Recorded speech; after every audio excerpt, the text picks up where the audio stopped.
Theory of Darwin. So Darwin theory, also known as theory of natural selection.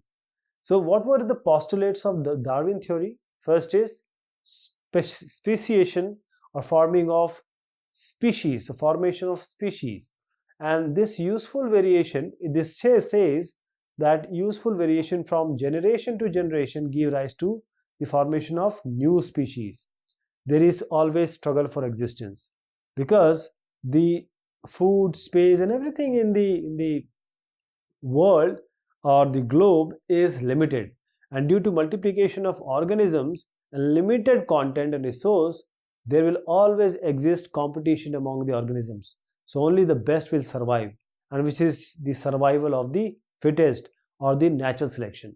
This says that nature would select those characteristics or those organisms that are useful, or they are best adapted to the conditions, prevailing condition, and these conditions may be hostile.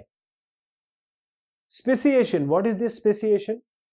The origin of new species, coming up of new species, or evolution of the new species from already existing species is known as speciation. And speciation can take place through various processes. One is gene or genetic flow. This can lead to speciation, and this is basically a transfer of genetic variation from one population to another. There is random change in allele frequency, which is known as genetic drift, and this is also leading to speciation. Then natural selection, this is also a reason through which the speciation can take place. There are certain geography also involved, like the mountains, the river, the sea.